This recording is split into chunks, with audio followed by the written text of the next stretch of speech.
I don't know where to start. I live on my family's 250-acre property. Being a farm, it's pretty open with rolling fields surrounding my home, except to the left of my house where there's a small 2-acre woods. It took me a while to check it out, even though growing up I was always running through the woods wherever we lived. Since this particular woods was so thick, I never spent much time in it. But one day I decided to explore. I grabbed my machete, knowing it would be a slow trek cutting down various plants and vines out of my way. I had made a complete circle around the outside of the woods instead of going through the center, which was full of vines and poison ivy. I had almost made it back to my starting point until I was stopped in my tracks. Sitting in front of me in a small clearing was an old, dirty mattress. I remember audibly saying, "What the fuck?" when I got close enough to see. Even worse, next to the mattress were two things: an old stuffed rabbit doll and a bowl full of water.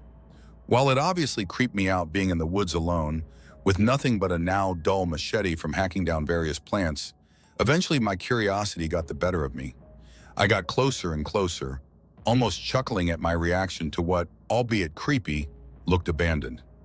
Still, something seemed off, and I could feel a pit growing in my stomach. That's when I looked up. I had been so focused on the mattress itself that I didn't even notice it was pointed directly towards my house. The weeds in front of the mattress had been lightly trimmed, not enough to notice any difference against the thick backdrop of the woods, but just enough to see my home. I was feeling uneasy and decided it best not to dwell on it too long. Probably just a spot some teenagers used to hang out on an old mattress, I thought to myself, no doubt trying to ignore the multitude of questions flowing through my mind. Why would someone clear the weeds to have a direct view of my house?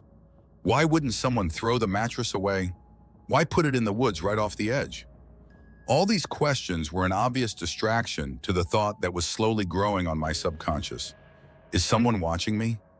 By the time I got back to my house, I was almost laughing at myself for the stupidity of it. You really think you're interesting enough for someone to watch you? What are the chances someone is actually watching me? Eventually, the mattress fully left my mind while I got distracted watching TV. Still, I never felt completely comfortable knowing that old, dirty mattress was just sitting in the woods next to my home.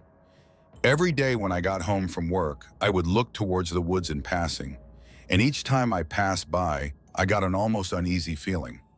Being on a farm in the middle of nowhere, it's almost pitch black at night except for the light on my front porch that was turned on by a motion sensor that you had to get pretty close to for it to turn on. One night, while getting home from work pretty late, I got out of my truck and grabbed my keys to lock it. That's when I saw it. As my headlights illuminated the woods in front of me for a split second, two dots reflected back towards me. They almost looked like eyes, but were too big and spread apart to be a person's eyes, and I convinced myself that I had been seeing things. When I tried clicking the lock button again, my headlights illuminated the woods once more, and I saw nothing. I went inside feeling a little better, letting the thoughts slowly float away from my mind. If only I had known what I know now, maybe I wouldn't have been so calm. I should have called the cops, but can you blame me? If there really was someone there, they would have no doubt been gone the moment they saw a cop car pull up, and all that would have been found was an old mattress in the woods. While certainly creepy, I doubt the police would have given any serious thought to it. I should have done something, anything, because no matter how much I tried, I still couldn't get the idea out of my head. Someone was watching me from the woods, but I would never be able to confirm it. The moment I would go to investigate, the person would have run upon seeing me coming. I wish I would have thought of something, but I tried my best to just ignore it.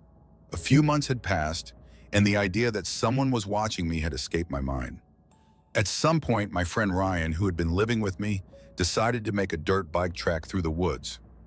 I showed him the mattress one day while we were walking through the woods, and he just laughed. For one reason or another, Ryan didn't share the same feelings I had towards the mattress. We grabbed an old machine from the barn with a bucket on the front and lifted the mattress into it. We took it back to the barn and threw it away in the dumpster. I remember a feeling of relief when we left it in the dumpster. Ryan slowly worked on the track, going back and forth from the machine to his dirt bike, tweaking every turn, jump, and straightaway until, after a few months, he had finished what actually turned out to be a pretty nice and fun track. Running through the woods, it had a few twists and turns going around trees and clearings he had made with the old tractor. Hearing him ride around on his bike and then the sound of an old diesel engine starting up had grown so familiar to me on the weekends that I would almost forget the sounds were even happening. God, how I miss those sounds. Hey, I'm gonna go work on the track. I think I'm almost finished with it. It's going to be awesome, Ryan said on another Saturday morning. I had gotten so used to him disappearing into the woods weekend after weekend that it had almost become second nature. So much so that I didn't even notice as the time rolled around to 11 p.m. that day. I hadn't seen Ryan in a while. I didn't even realize that the noise I had been so accustomed to over the last few weeks was also missing. I stepped outside to a silent, chilly night to check on where Ryan had gone. His truck was still parked next to the house, as were mine and my girlfriend's vehicles.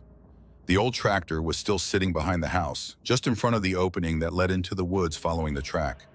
It looked like a deep, dark abyss with the faint light I could see coming off of the moon. I knew going in there alone at this time of night was the last thing I was going to do, so I resorted to every other option I could think of. I checked the barn where we kept the old tractors and found nothing but a calm breeze and crickets in the night singing. I checked the other houses that were on the property for the people who worked on the farm, hoping he had maybe gone over to one of them. Still, I found no sign of Ryan or his dirt bike. I tried calling his phone a few more times before giving up. After hearing his voicemail one last time, I knew there was only one thing left to do, so I grabbed the only flashlight I could find, one of those old-style bulb flashlights that was barely bright and made everything have a yellow tint to it. After taking a few more deep breaths and desperately trying to think of any other possible place he could be, I finally made my way towards the deep, dark, almost tunnel-like opening that led into the woods. I walked around the entire layout of the track for what felt like an eternity, even though it had only been 45 minutes. I almost started to feel relieved that I could walk out of this dark, seemingly endless forest and think of another place to find him. Still, I had to look one last time. As I rounded the third pin turn, something caught my eye. Just past the turn, lying on its side in the weeds, I saw something that looked like plastic and was red in color. My heart dropped when all the ideas ran through my head. What if he's out there hurt? What if he had been waiting for me for hours with various broken bones? Or worse, what if it was too late? What if one of my best friends died because I was too scared to go out into a small patch of woods right next to the safety of my own home? I pushed the thoughts out of my head while starting to move closer to the bike, hoping I'd find a possibly injured, but at least alive friend. What I found, in a weird way, was so much worse. Lying down on its side was Ryan's dirt bike, with the same stickers that he had put all over it. But no Ryan. I searched everywhere I could, hoping he had maybe tried to crawl back to the house, but I couldn't find a single sign of him. Not in the woods, not near my home, not anywhere. It was almost like he had vanished. Against my better judgment, I went back into the woods, hoping to find some sort of clue. And while I somewhat found what I was looking for, it didn't make me feel any better or answer the biggest question going through my mind. Where the hell are you, Ryan? As I got closer to the bike, it looked seemingly normal. It was dirty, but that was to be expected on something with dirt in the name.